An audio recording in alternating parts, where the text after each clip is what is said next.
জীবনে সব অভিজ্ঞতারই দরকার আছে, কিন্তু সংসার নিয়ে আফসোস হয় না? এখন পর্যন্ত হয় নাই। যেমন ধর আমি তো মোটামুটি করে তারপরে kind of you do what the best, কিন্তু আমার ওই সময় যে ধাক্কাটা পাইছি, আমি ওই সময় যে কষ্টটা পাইছি, আমি হয় না যে আমি আমার বাচ্চাটা আমি হাতের উপরে নিয়ে ঘুমাই, সো ওর প্রতিটা নিঃশ্বাসের গন্ধ কিন্তু আমি পাই। রিপন রে ধরলো 3 দিন পরে, তার আগে ধরলো আমারে বাসায় ফোনও করছে কিন্তু পুলিশ, কোনোভাবে আমি জড়াই না, কিন্তু রাখতে হবে, আপনাকে এখন দেওয়া যাবে না, ছাড়া যাবে না কিছুদিন পরে। কতদিন ছিল তোর জেল জীবন? 52 দিন। 52 দিন জেলের মধ্যে? ধরো আমার সময় তাহসান ভাইরেও ধরতে পারতো, ধরে নাই কিন্তু তাহসান ভাই বড় মাছ, তাহসানকে ধরবে না। তারপর থাকে ফারিয়া, ও মাঝারি মাছ, ওরে ধরবেন। আমি সবচেয়ে ছোট ছিলাম, আমি সবচেয়ে বিনয়ী, আমি সবচেয়ে কম মেনটেন করার লোক, আমি তো সে একটা ফেস ধরলে জিনিসটা দামাচাপা হয়। ডেফিনেটলি আমি আমার জীবনে কারো কোনো, আমি বারবারই বলি, আমি কারো পপুলারিটি থেকে কখনো জেলাস ফিল করি নাই, কিন্তু নীরবের পপুলারিটি থেকে জেলাস ফিল করতাম। আর আমি তোর বুদ্ধিতে বিশ্বাস করি। আর একটা জিনিস যেটা হয়তো যে মানে নীরবের সাথে আমার স্মৃতিটা কেমন, নীরব এবং আমি ধরেন আমি ডিবেট করতে গেলাম ঢাকা ইউনিভার্সিটি ডিবেটিং সোসাইটির, আমি মহসিন হল ক্লাবের কথা, মহসিন হল ডিবেটিং ক্লাবের কথা বলবো। আমি যখন প্রেসিডেন্ট, ও তখন সেক্রেটারি, আমি যখন সেক্রেটারি, ও তখন অর্গানাইজিং সেক্রেটারি। ও জার্নালিজমে পড়তো, আমরা একই ব্যাচ, আমি পাবলিক অ্যাডমিনিস্ট্রেশনে। আমার মনে আছে আমি নীরব ঘুমাই থাকতো, ওকে তুলে তুলে নিয়ে যেতাম, যাই আজকে যাইতে হবে, এটা করতে হবে, এটা করতে হবে। তো এবং টিল আমি ওর চোখের ভাষা বুঝি।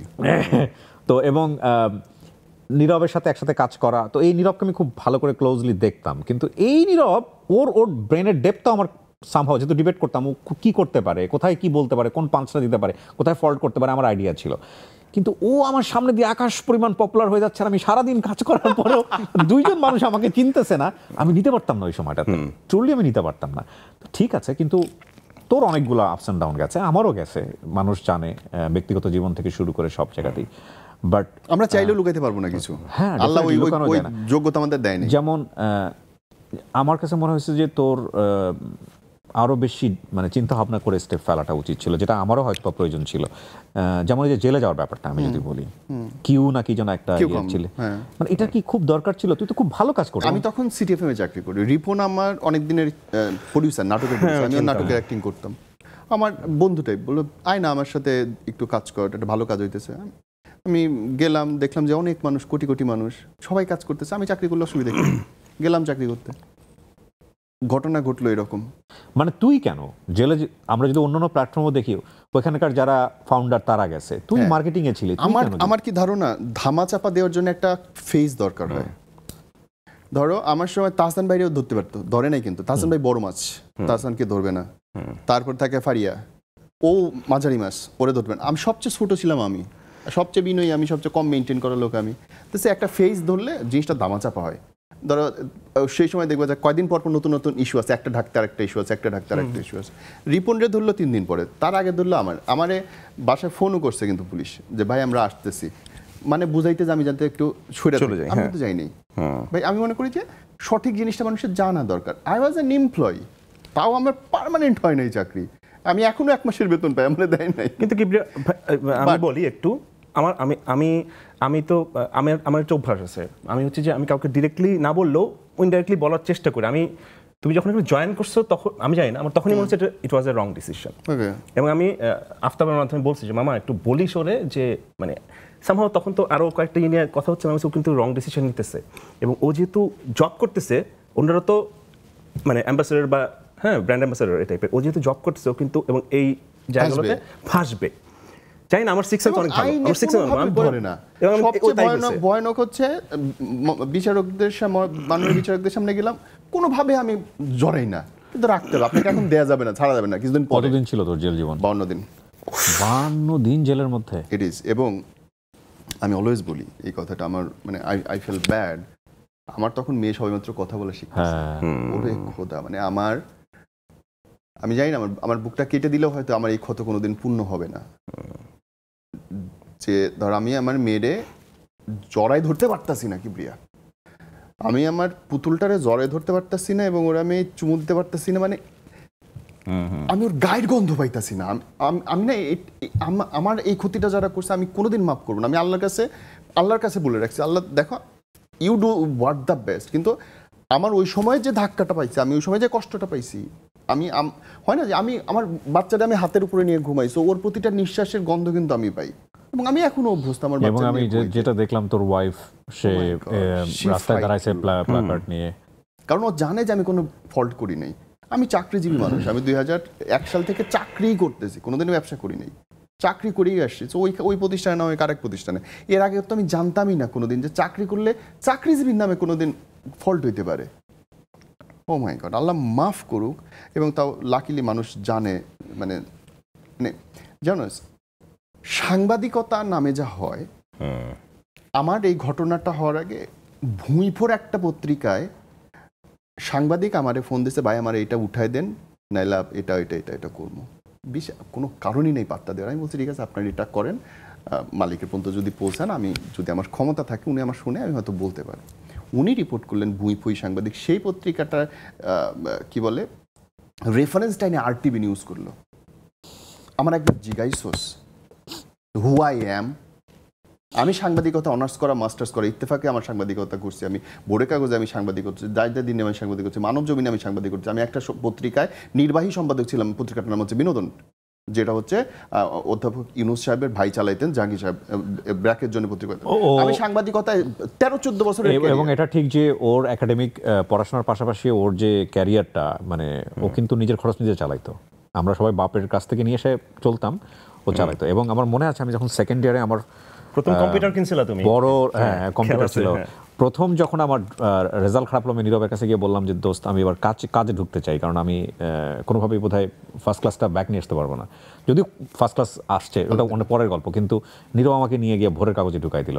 রবিন শামস তখন হলো ওই এটা, আমি যে রবিন শামস ভিডিও দেখবে কিনা আমাদের শ্রদ্ধেয় বড় ভাই, ওই আনন্দ যে বিনোদন যে পেশা, প্রথম রিপোর্টটা হইলো ওই যে স্বাধীন বাংলা বেতার কেন্দ্র নিয়ে কেমনে যেন তুই পার পেয়ে যেতে। কিন্তু আমি ইন্টারভিউ নিয়ে এসে লিখে ফেললাম, যার ইন্টারভিউ নিয়েছে সে আমাকে ফোন দিয়ে পরের দিন, মানে রবিন শামসের ফোন দিয়ে যে ওনাকে পাঠানো, আমি বলছি কি আর লিখছে কি, এই হচ্ছে অবস্থা।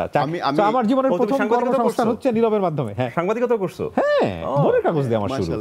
ভোরের কাগজের পাশে একটা সাইবার ক্যাফে ছিল, সে গল্প আমরা বলতে চাই না।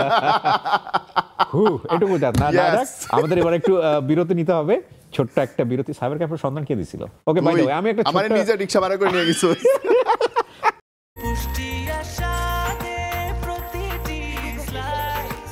ব্রেকফাস্ট, টিফিন কিংবা স্ন্যাক টাইমে মজাদার আয়োজন মানে অল টাইম ব্রেড।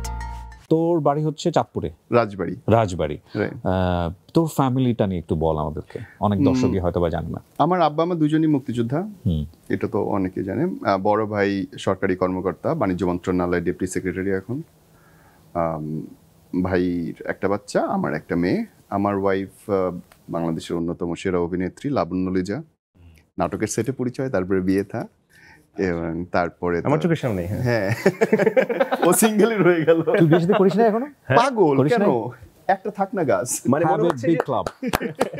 ওয়াও, এটা কি তুমি নিজের লাইফের এক্সপেরিয়েন্স থেকে বললা? তো সাইম কি মানে বিয়ে শাদী মানে কেন করলি না? বিয়ে শাদী কেন করলাম না, বিয়ে শাদী কেন করবো সেটা জিজ্ঞাসা করো আর কি। মনে হচ্ছে যে এইটার পরেই হয়ে যেতে পারে যে কোনো সময়। না, কিন্তু না, তোর তো করা উচিত ছিল। মাশাআল্লাহ, তুই দেখতে ভালো। তোর বলছিস যে এই বছর করে 2025 ছিল কেন বলো? এখনো তো করা উচিত। জীবনে স্বাভাবিকতার প্রয়োজন আছে তো। যেমন ধর আমি তো মোটামুটি করে তারপরে কাইন্ড অফ ইউর পার করে ফেলছি, এরকম একটা দরকার আছে। খুব সুন্দর একটা শব্দ, জীবনে স্বাভাবিকতারই দরকার আছে। কিন্তু সংসার নিয়ে আফসোস হয় না? সংসার নিয়ে আফসোস এখন পর্যন্ত হয় নাই, কারণ আমি তো আমার বাবা মার সংসারে বরাবরই আমি মানে সংসারে ছিলাম। আমি যত জানি বাবা মারা গেছে। টেনশন লাগে, মানে ও সংসার করে না, টেনশন লাগে কাছের মানুষজন। ভাই তুই কেন, তুমি বলছো কমেডি শো হবে, ইমোশনাল শো হবে না? সো প্লিজ, না, it's kind of comedy, life is মানে আমি আমার প্রোডিউসার বলতেছিল যে আচ্ছা এই শোতে সবচেয়ে লেট করে এসেছে নীরব, সবার আগে আসছে সাইম, তারপরে আসছে আমি। তো আমারটা আমি লেট বলবো না, কারণ আমি নীরবের জন্য ওয়েট করতেছিলাম। তো ব্যাপারটা হচ্ছে যে ও বলছে প্রোডিউসারকে যে আমাকে টাইমলি ছাড়তে হবে, কারণ বাসায় গিয়ে আমার রান্না করতে হবে। হ্যাঁ, মানে ওটাকে আমি মিল বলি। সো মিলটা আমি রাতের মিলটা রেডি করতে হয় আর কি। আচ্ছা, সো নিজের কাজ সমস্ত কিছু নিজে। ও লাইফ আগের বেশি করতাম, এখন কম করি। একটা মানুষ বাসায় একা, তুই চিন্তা কর কি মানে প্যাথেটিক একটা লাইফ। How come?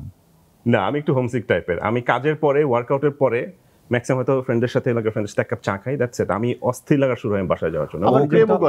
প্রেমও করে না। না, একবার লাস্ট ব্রেকআপ হইছে কতদিন আগে? করি না বললেও হবে। লাস্ট ব্রেকআপ হইছে কতদিন আগে? লাস্ট ব্রেকআপ নিয়ে চিন্তা করো। আমি জানি, বলো যে যেন আর ব্রেকআপ না হয়, সেটা চিন্তা করো।